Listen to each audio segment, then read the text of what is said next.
Today, our video will be on how to analyze a reinforced concrete beam. It will be specifically a PE example problem on how to analyze a reinforced concrete beam for flexural bending moment. And if you like this type of content, please let me know in the comments below. If you enjoyed this video, please like the video and subscribe to the channel. This way, you can be notified when I produce more content. So our problem states, the reinforced concrete beam shown below is to be designed for positive bending moment using ACI 318-14. The beam does not experience axial load, F prime C is 3200 psi, and F sub y is 60,000 psi. The design flexural strength in kip feet of the beam is most nearly. So first of all, we need to understand what the problem is asking. And we know here that it's the design flexural strength. Now, what is that? The design flexural strength is nothing more than phi times mn. And we're gonna get to that by the end of this problem. So, first of all, let's see this diagram here for what the internal forces are inside a concrete beam when it undergoes bending. So, let's say that this beam here, this is a concrete beam, and then it's going to bend like this. So the bottom will be in tension and the top will be in compression. So that's what we see here in this diagram. So we see here that the load at the top is applying compression above the neutral axis, and at the bottom is tension. Now this internal force is what is causing a bending moment for this beam. Now how do I quantify this bending moment? This bending moment, first, the tension is easy. The tension is we just want those rebars that are at the bottom to yield. So that bending moment will be the yield strength of those rebars times the area of steel. That's going to be our tension force. Tension is equal to, and it's already given here in the problem, in this diagram. And then compression is a little bit trickier, but the code makes it more simple or simpler to us.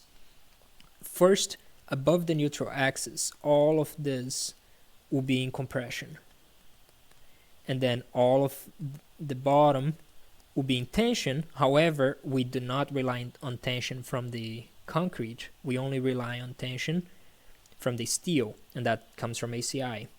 So now that we know that all the top is in compression, here, in reality, the load diagram would be more like something like this, like a parabolic curve. However, the code, again, makes it easier and just force us to design it as just a rectangular stress block, which the height is 0.85 F prime C, and this length here is A.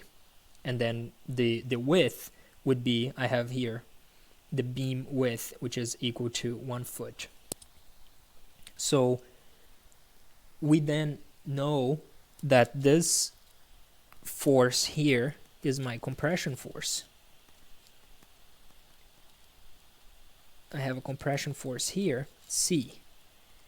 And this compression force C is equal to the height of my stress block, 0.85 times F prime C times A times the length of our beam, which is 1 foot or 12 inches. Let's just put it as B for now. So this is our tension, and we have this is our compression, and we have our tension. So we know that tension is equal to compression.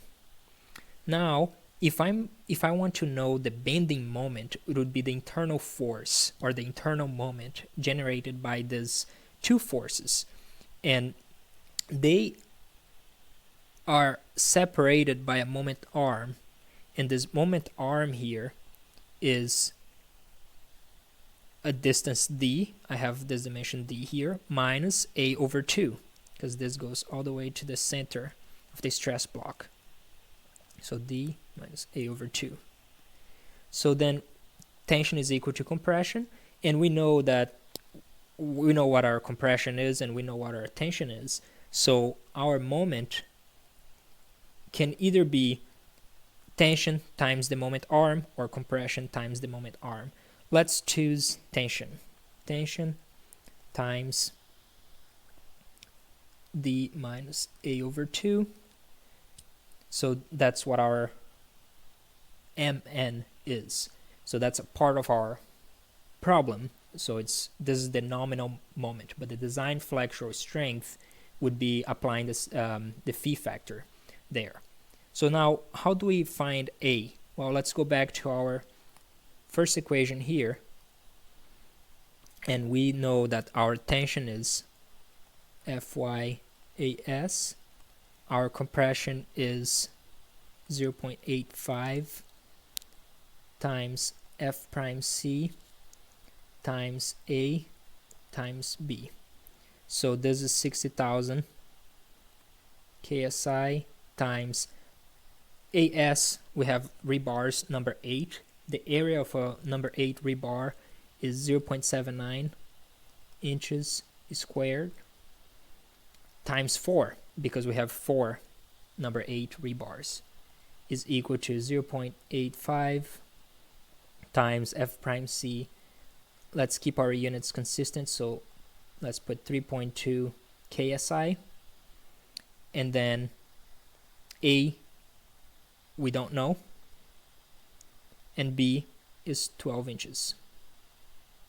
So if we solve this for A, now we know that A is going to be equal to 5.8 inches. So now that we have A, we can find our nominal moment. So Mn is equal to, our tension is 60 times 0.79 times 4, 60 KSI times 0.79 inches squared times 4 times our moment arm is d minus a over 2, which this dimension d is going to be equal to, I'm just going to put it right here, this dimension d here is equal to 16 inches. So 16 inches minus 5.8 inches over 2, and that is equal to 13.1 inches. So if we come back here, 13.1 inches, this gives us Mn equal to 2484 kips times inches. That's 207 kip feet, but we know that this needs to be reduced by a phi factor, and sometimes this will even be an option in the PE problem. Now, how do we know the phi factor? Now, the phi factor depends on how much strain I have on my steel. So ES, this component here, is the strain, or let's say how much the steel is going to deform. So in our case here, how do we calculate? Yes, we can just use similar triangles and say that ES over EC is equal to D minus C over C. So this is just using similar triangles. Now, what we don't know is C, and C in our case is this. We have this formula for A, which is A is beta times C, In other words, A is just a percentage of C, and this depends on our concrete strength, compression strength, and for 3200 psi, beta is 0.85. So A, we already know A is equal to 5.8 inches, which is equal to 0.85 times C. So in our case here, C is going to be equal to 6.82 inches. And then we know that EC is equal to 0.003, and this is by code. Then if we solve the similar triangle here, we find our ES. And ES is going to be equal to 0.004. Now, this didn't yield as much. The code basically says that ES, if ES is greater than 0.005, then we have one type of phi factor. If it's less than 0.005, we have a different type. So we know here that this is less than 0.005, which means that our beam is in the transition zone, and the transition zone has a different phi factor, and this phi factor depends on this equation. And I'll put it right here.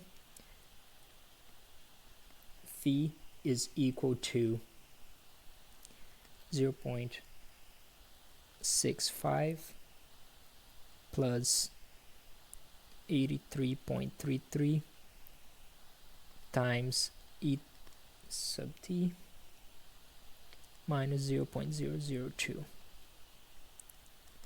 If we use our E sub t, which is the same as ES, this is the same as this, which is the tensile strain, then we have that our phi is equal to 0.82.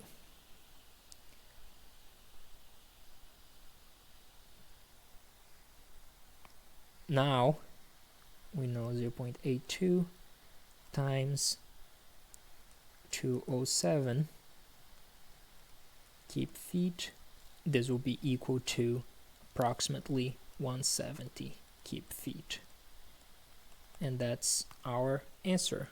Well, 169, which is the closest one to our answer. If you enjoyed this video, please let me know in the comments below, and like and subscribe to my channel so that you get notified when I produce more content. Thank you, and until the next one.